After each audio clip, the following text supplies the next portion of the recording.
జనసేనాని పవన్ కళ్యాణ్ నిన్న తాడేపల్లిగూడెంలో జరిగినటువంటి సభలో జగన్మోహన్ రెడ్డిని ఉద్దేశించి కొన్ని సంచలనమైనటువంటి వ్యాఖ్యలు చేసిన నేపథ్యంలో ఆయన నాకు ఇప్పటివరకు 3 పెళ్ళిళ్ళు మాత్రమే అయ్యాయి, 4వ భార్యవి నువ్వేనా జగన్ అంటూ కూడా పవన్ కళ్యాణ్ నిన్న జగన్మోహన్ రెడ్డిని ప్రశ్నించిన క్రమంలో ఈరోజు జగన్మోహన్ రెడ్డి పామరులో విద్యా దీవెన పేరుతో ఒక సభ నిర్వహించిన నేపథ్యంలో అక్కడ పవన్ కళ్యాణ్ మాట్లాడినటువంటి వ్యాఖ్యలు ఏవైతే ఉన్నాయో వాటి మీద ఆయన స్పందించలేదు. ఈ నేపథ్యంలో ఒక వార్త ఇప్పుడు సర్వత్రా చర్చనీయాంశంగా మారింది. ఆయన పవన్ కళ్యాణ్ వ్యాఖ్యలపై స్పందించకుండా ఉండడానికి కారణం ఏంటి?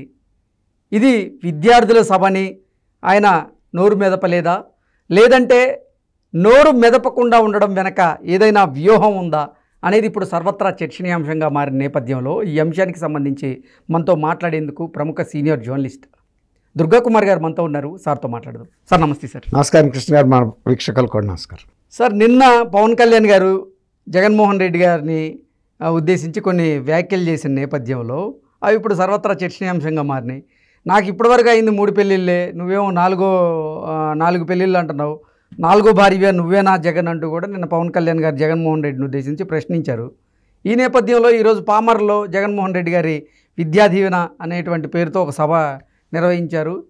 ఆ సభలో అందరూ కూడా పవన్ కళ్యాణ్కి ఆయన కౌంటర్ వేస్తారు అని భావించిన నేపథ్యంలో అసలు జగన్మోహన్ రెడ్డి ఆ అంశానికి సంబంధించినటువంటి ప్రస్తావనే లేదు, నోరు విప్పలేదు. ఈ నేపథ్యంలో ఏంటది, విద్యార్థుల సభ కాబట్టి నోరు విప్పలేలా, లేదంటే అసలు పవన్ కళ్యాణ్ వ్యాఖ్యలకి అసలు మాట్లాడే యోచనలో జగన్మోహన్ రెడ్డి లేడు, ఇది కేవలం వ్యూహాత్మకంగా ఉండేటువంటి మౌనమేనా అంటే ఏం చెప్తారు? జగన్మోహన్ రెడ్డి గారి లాగా గతంలో ఏ ముఖ్యమంత్రి కూడా ఈ అపరిపక్వమైన వ్యాఖ్యలు ప్రత్యర్థుల మీద కానీ రాజకీయ నాయకులు ఎవరి మీద కూడా చేసిన సందర్భాలు లేవండి. ఆయనకి ఏ సభలో ఏం మాట్లాడాలో తెలిసేంత ఇంగితం ఆయనకి లేదు. ఏ సభలో ఏదైనా మాట్లాడతాడు. పిల్లల సభలోకి వెళ్ళి సెక్స్ గురించి అయినా మాట్లాడతాడు, ఆధ్యాత్మిక సభలకి వెళ్ళి కూడా అరాచకాల గురించి, ఫ్యాక్షన్ గురించి మాట్లాడతాడు, హత్యల గురించి మాట్లాడతాడు. ఆ తర్వాత ఫ్యాక్షనిస్టుల సభల్లోకి వెళ్ళి ఆధ్యాత్మికం గురించి మాట్లాడతాడు. అంటే సందర్భోచితంగా సమయానుసారంగా మాట్లాడేటంత విచక్షణ ఆయన పాటించడు. ఆయన ఆతృత ఎప్పుడు కూడా ప్రత్యర్థుల్ని నిందించడంలోనే. ఆయనకి 3 పెళ్ళిళ్ళు అయితే ఎవరికి కావాలి, 4 పెళ్ళిళ్ళు అయితే ఎవరికి కావాలి, ప్రజలకి ఏమన్నా సంబంధమైన అంశం ఇది. పవన్ కళ్యాణ్ గారు ఏమన్నా, లేకపోతే ప్రజలు వాళ్ళు ఎప్పుడన్నా ఆయన భార్యలు ఎప్పుడన్నా వచ్చి జనంలోకి వచ్చి మాకు అన్యాయం చేశాడని ఎవరికన్నా చెప్పారా? తన దగ్గరికి వచ్చి చెప్పారా? పోలీసులు రిపోర్ట్ ఇస్తే పని కోర్టులోనే చూసుకోవటానికి ఆయన కోర్టుల ద్వారానే విడాకులు పొందాడు. న్యాయస్థానంలో ఆయన ఏమేమి ఇవ్వాలో అన్నీ సెటిల్మెంట్ చేసుకున్న తర్వాత అది ఒక రాజ్యాంగంలో ఇచ్చిన దీని ప్రకారమే వెళ్తున్నాడు తప్ప ఆయన రాజ్యాంగాన్ని ఉల్లంఘించి అయితే వెళ్ళటలేదు కదా. దానికన్నా ఆయన వివేకానంద రెడ్డి గారి హత్య గురించి నా చిన్న తండ్రిని చంపిన వాళ్ళు ఎవడరా బయటకు తీసుకొచ్చారా నిద్రపోనని శపథం చేస్తే బాగుండేది. ఎందుకంటే వివేక గారు అందరి మనసుల్లోనూ ఉన్నాడు. ఆయన్ని హత్య చేసి ఇప్పటికి కూడా ఆంధ్రప్రదేశ్ ప్రజలు నమ్మలేకపోతున్నారు. ఆయన గత 2019లో ఫలానా వాళ్ళు చేశారని అంటే నమ్మి వాళ్ళని ఓడించారు. అసలు చంపింది వాళ్ళు కాదని వాళ్ళ ప్రజల ముందు బహిరంగ క్షమాపణ చెబితే కూడా ఉందాతనంగా ఉండేది. అంతేగాని ఆయన పెళ్ళిళ్ళ గురించి ప్రజలు ఎవరు బాధపడతల్లా.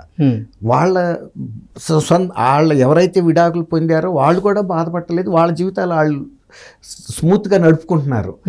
మాటకి ఈయన ఒక ముఖ్యమంత్రిగా ఉండి వాళ్ళని బజార్లోకి ఏడ్చడం సమంజసమా? వాళ్ళ ఇంట్లో సొంత 2 పెళ్ళిళ్ళు అవ్వలేదా? 3 పెళ్ళిళ్ళు అవ్వలేదా? పూర్వకాలం నుంచి అవుతున్నాయి కదా, అవన్నీ కూడా బయట పెట్టారు కదా. పెట్టిన తర్వాత కూడా ఇంకా నువ్వు నోరు ఎట్లా ఇప్పగలుగుతున్నావు? ఇప్పుడు మీ తండ్రి భాస్కర్ రెడ్డి ఒక తండ్రి సంతానమే కానీ ఒక తల్లి సంతానమా అని అన్నీ చెప్పారు. వాళ్ళ వంశ చరిత్ర మొత్తం బయట పెట్టిన తర్వాత కూడా మొన్న సభలో కూడా మళ్ళీ ఆ మాటలు మాట్లాడాడంటే అసలు ఆయన మనం ఏమనుకోవాలి? అందరూ కూడా చీకొడుతున్నారు. మహిళలు కూడా పవన్ కళ్యాణ్ చేసుకున్నాడు, ఇవాళ రేపు పవన్ కళ్యాణ్ ఒక్కడే విడాకులు తీసుకోలేదు. విడాకులు కోర్టులు, ఫ్యామిలీ కోర్టులు కిక్కిరిసిపోయి ఉంటున్నాయి.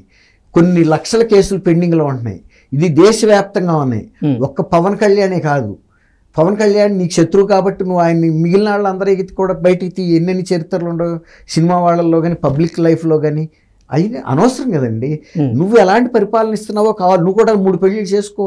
నువ్వు అంతకుముందు నీ హోటల్లో రహస్యాలు కూడా బయట పెట్టడానికి బోల్డ్ మంది సవాల్ ఇసిరారు. అవి కూడా రేపు రాబోతున్నాయి పబ్లిక్ మీడియాలో, సోషల్ మీడియాలో వస్తాయి, ఆగవు. ఇప్పుడు నువ్వు ముఖ్యమంత్రిగా ఉన్నావు కాబట్టి ఇంకా కొంచెం వేసి చూస్తున్నారు, అన్ని ఆధారాలతో సహా బయటకు వస్తాయి. ఇవాళున్న ఈ దీని కెమెరాల నిఘాల్లో ఎక్కడ ఎవరు చేసినా, తర్వాత ఈ సెల్ ఫోన్లో వచ్చిన తర్వాత టెక్నాలజీ ద్వారా అనేక మంది, మనం అనుకుంటున్నాం మనం ఎవరు చూడలేదని, కానీ అనేక కెమెరాల్లో మనం కనబడతాం చూస్తే, మన చరిత్ర తరచి చూస్తే. కాబట్టి ఆయన గురించి మాట్లాడకుండా వివేకానంద వాళ్ళ కాన్స్టిట్యూషన్ క్లబ్ నుంచి సొంత చెల్లెలు ఒక శంకారావం ఊదింది, నీ ప్రభుత్వాన్ని ఓడించమని. ఆంధ్రప్రదేశ్ ప్రజలు ఇప్పుడైనా కళ్ళు తెరవాలి, ఇలాంటి అంతకుల్ని పాలకులుగా పెట్టుకున్నంతకాలం మనం ఇలాంటి బాధలే పడాలని. మీరంతా ఎంత బాధపడుతున్నారో కుటుంబంలో కూడా మేము అదే బాధపడుతున్నామని చెప్పింది.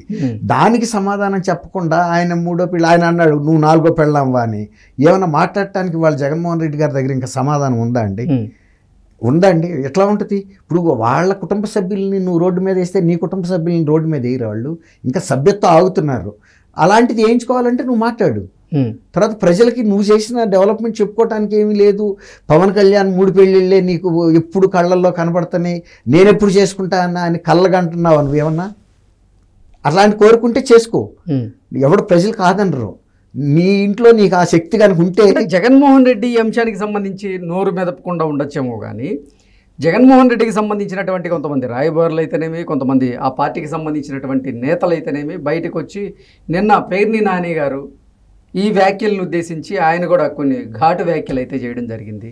అవేంటంటే, రాజకీయంగా పవన్ కళ్యాణ్ తేడా అనుకున్నా కానీ జగన్మోహన్ రెడ్డితో కాపురం చేస్తా అంటున్నాడు, నువ్వు ఈ రకంగా కూడా తేడాగాడివేనా అంటూ కూడా నిన్న పేర్ని నాని గారు ఒక మీడియా సమావేశంలో మాట్లాడడం జరిగింది. ఏంటి అసలు అంటే ఇది వ్యూహాత్మకం అని మనం భావించవచ్చా? ఎందుకంటే జగన్మోహన్ రెడ్డి గారు ఈ అంశానికి సంబంధించి ఇప్పటివరకు అయితే నోరు మెదపలేదు, కానీ ఆ పార్టీకి సంబంధించినటువంటి నేతలు అయితే మాత్రం బయటకు వచ్చి అవును మరి పవన్ కళ్యాణ్ అవునండి ఆయనకి 4వ భార్య లేదు, ఇతను ఉందని చెప్తున్నాడు.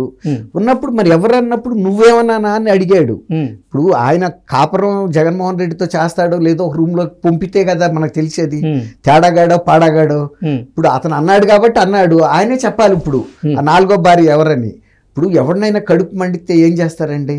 ఎవరినైనా ఏదైనా మాట్లాడతాడు. నువ్వు మాటకి 3 పెళ్ళిళ్ళు 4 పెళ్ళిళ్ళు అంటే రోజుకు ఒక సభలో ఒక్కొక్క పెళ్ళాలని పెంచుకుంటా పోతే ఆయన చేసుకున్న 3 పెళ్ళిళ్ళు, ఒక అమ్మాయితో ఉంటున్నాడు, 2కి విడాకులు ఇచ్చాడు. అది అఫిషియల్ గానే జరిగింది. ఇంకా 4వ భార్య ఎవరనేది ఒక అనుమానం నువ్వు ప్రజల్లో వదులుతున్నప్పుడు నీ నోరు మూయించడానికి ఆ తాళం వేశాడు అని అనుకోవాలి. ఎందుకంటే ఇక నువ్వు నోరు ఎత్తలేవు, నువ్వా 4వ పెళ్ళాన్న ఉంటే. ఇప్పుడు ఆయన అన్నట్టు తేడా పాడాగాడి తర్వాత మాట. ఇప్పుడు యువతలో నోరు తాళం వేయాల్సిన అవసరం పవన్ కళ్యాణ్కి ఉంది. ఇప్పుడు జనం ఏమనుకుంటారు, జగన్మోహన్ రెడ్డి కిందటి ఎలక్షన్ లో చంద్రబాబు అంత కూడా అన్నాడు, ఇప్పుడు ఇతను 4వ పెళ్లి కూడా చేసుకున్నట్టు చెబుతున్నాడు. అట్లా అయ్యేటప్పటికి ఇతని పరువు నష్టం జరగటల్లా. ఇతని పరువు ఏంటి, ఇంకో 4వ పెళ్ళాం ఎవరని, ఆ 4వ పెళ్ళాం ఎవరు నువ్వా అని అడిగేటప్పటికి ఇది ఒక చర్చ అయింది.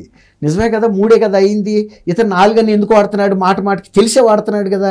అప్పుడు అతను నోటికి తాళం వేయటానికి వాడాడని నేను అనుకుంటున్నా.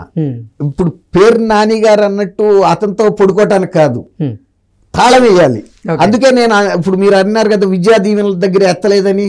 విద్యా దీవెన స్టూడెంట్స్ ప్రోగ్రామ్ కాబట్టి ఎత్తకూడదని ఎత్తకపోవటం కాదు, తాళం పడిందేమో అనుకుంటున్నా నేను. ఇక దాని మీద సమాధానం ఎవరు చెప్పుకుంటాడు?